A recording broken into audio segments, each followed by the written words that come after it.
You want to wow them with your cakes. You don't want to wow people with your pricing. I want to make that clear. Hi, it's Ashleigh from Sweet Dreams Bake Shop.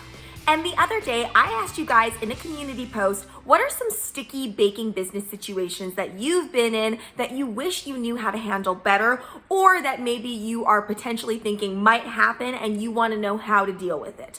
And this was by far the most requested, and this was said over and over again, and it was liked over and over again. You guys want to know, how do you deal with customers that are constantly asking you for a discount or wanting to haggle down your prices further? So we're going to be dealing with that situation right now.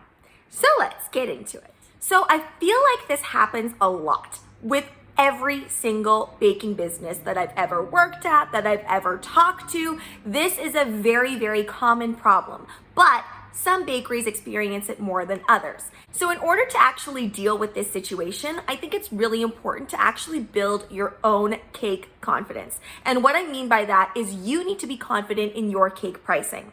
So let's really break down what it costs to make a cake, both in time and in money. So taking a look at this particular cake, which is 3 tiers, and it features a Hello Kitty, which is made out of Rice Krispie and covered in fondant. It also has a fake tier on the bottom with 2 real top tiers.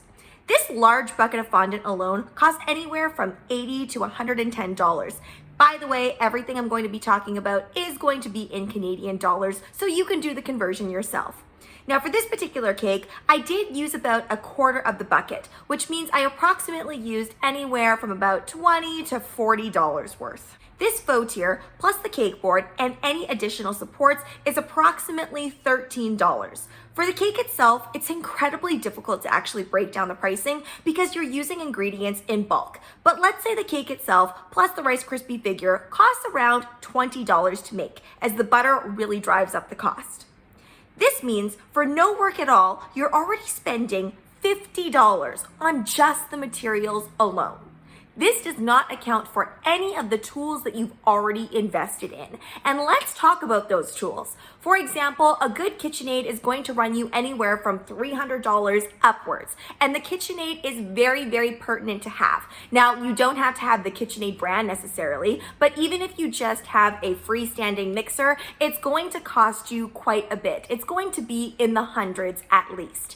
You're also spending a lot on all of the tools that you invest in. You guys have seen my bakery organization videos, and if you haven't, you can go ahead and check out this one here. However, you have seen all of the tools that I have, and I use all of them very, very frequently.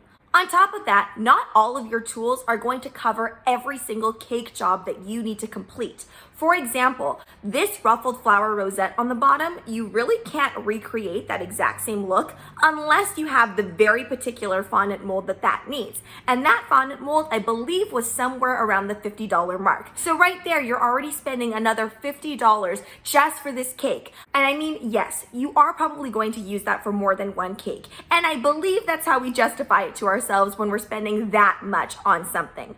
And when it comes to tools, even those bakers that dabble with baking or they're a hobby baker, I mean, the chances of them having as many tools as somebody who is actually running a baking business is very, very low.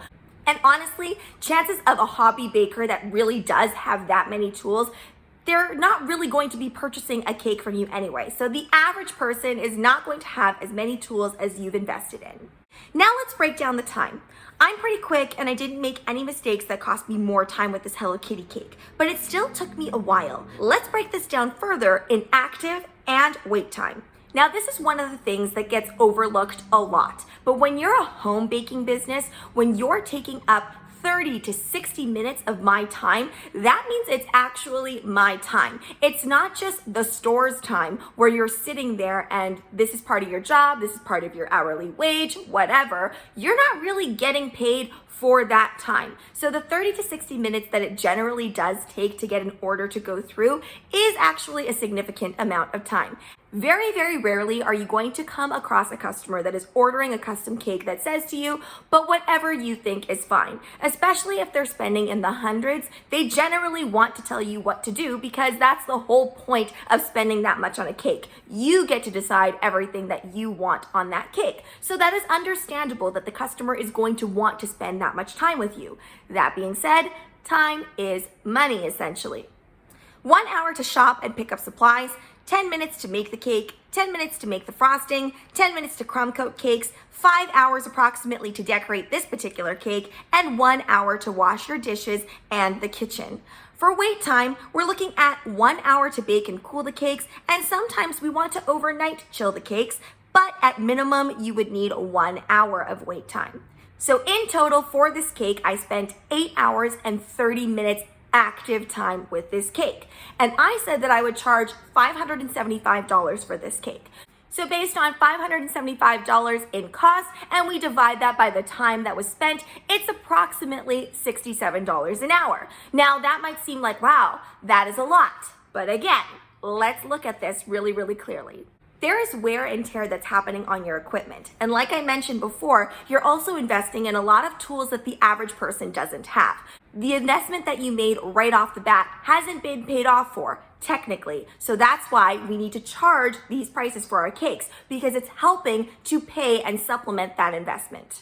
And also, let's be real, the $67 an hour isn't free and clear. There are taxes that are put on these things. And if you're having to pay for insurance or different things for your home baking business, or if you have an actual bakery storefront, you're having to pay your staff and everything else, plus rent, everything like that. You're really not making the full $67. And let's look at this from an outsider's point of view. I went online and I just randomly selected a job that I felt was a service-like job. And I looked up moving companies and how much that costs. And this particular moving company was actually advertising. So obviously they feel that what they're doing is a good deal. They bolded this and everything. $112 an hour for movers.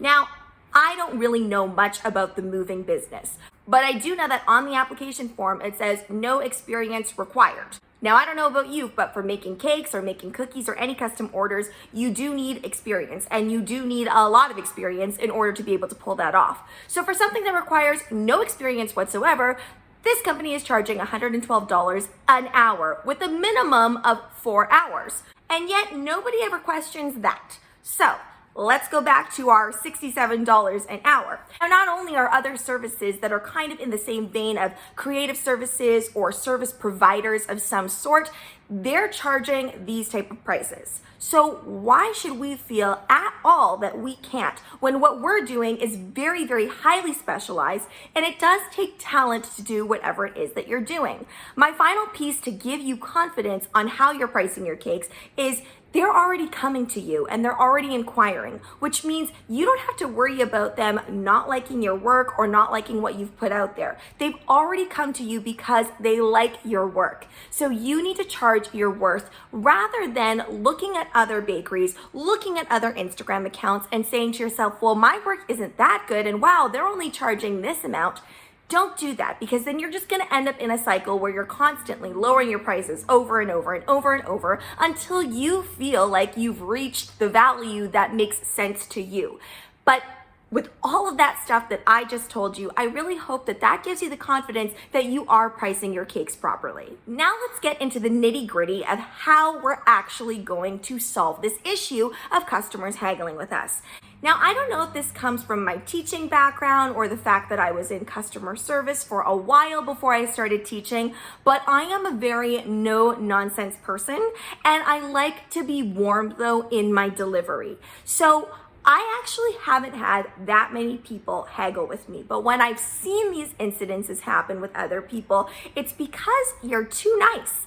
And I know that sounds strange because in the customer service industry, we should be warm, we should be energetic, we should be bubbly, and we should be receptive to whatever our client is saying.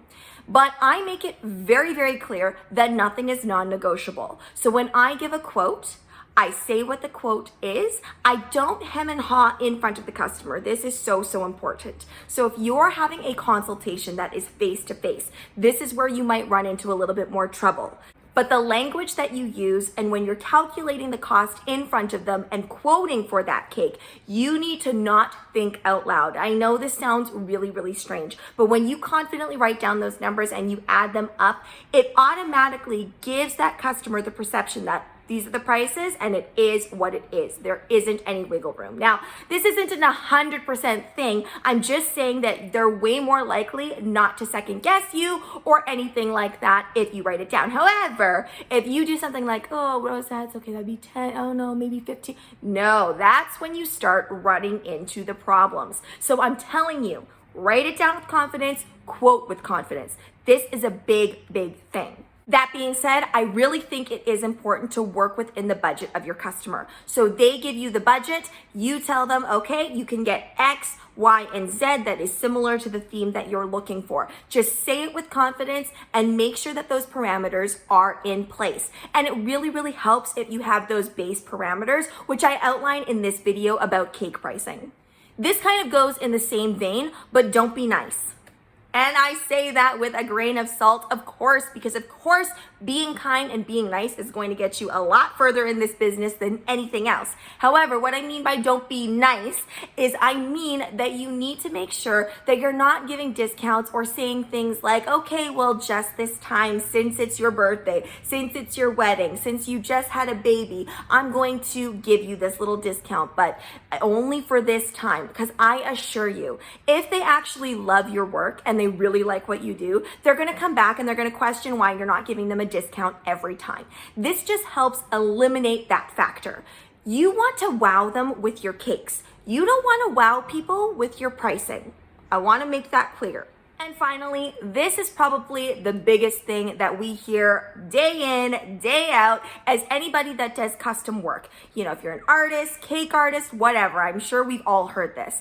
But when the customer says something like, oh, well, my sister does it for this cheap, or, oh, but this bakery quoted this price, don't be hurt by that comment. They are grasping at straws. They are wanting your work. They're there because they want you. They don't want that other person's work, or else they would go to them.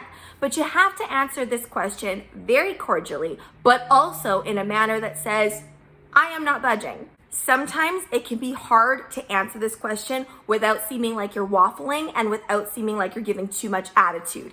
It is a big, big balance, and there is a fine line between giving attitude and being overly nice and getting pushed over. So the way that I usually respond to that is I like to laugh. I like to laugh with my clients. I like to be personable with my clients. That was the way that I ran my bakery.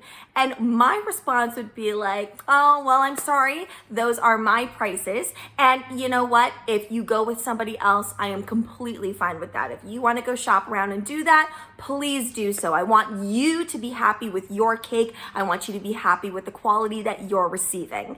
And then I would say no pressure at all from me, but I do need to know by X date, or else I'm going to be opening that up to somebody else for their cake spot. I am quite busy. We do book up fast, but completely up to you. That is how I respond to that. Because why is that response so effective? I'm going to tell you now. The reason being is because you're putting the onus back on them. You're absolving yourself by saying, I completely want you to be happy. So if that's what makes you happy, then please go and do that. Never act like you are overly excited that you're getting an order. And this can be so hard in the beginning, because I know what it's like. You've waited months or weeks or however long to get an order finally, and then you get one and you feel like you have to hold on to it. Your talent is going to speak for itself. It will. For some, it just takes longer. For other people, they live in an area that is really begging for custom cakes. So it is a bit of a waiting game sometimes, but the one thing that you don't want to do is you don't want to act like you will do anything in order to fulfill this order. Let it be. Don't be hurt by the comments. They're not personal. If somebody says, oh, well, this person does it like this, and I normally go to them, but they're unavailable, don't be hurt by that. Don't be offended by that. And just keep reminding yourself, they're there because they like your work. So all in all, if people keep haggling back and forth with you, I find this especially happens online as well.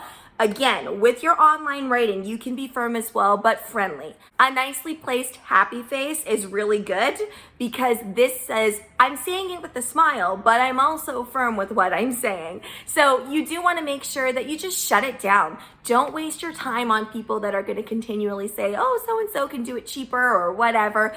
It honestly isn't worth it. People that are really, really tight with their budget and want something well above and beyond their budget, it is really hard to make a cake for them because you're constantly going to be worried, wondering, is this enough? And I know that for myself, I sometimes ended up going above and beyond just because of their attitude towards everything. So sometimes it is just better to let it go and just say, you know what, I think maybe you're looking for a different bakery, and just don't be so accommodating. Thanks so much for watching, guys. Don't forget to like, share, and subscribe so you can be part of the Sweetie fam.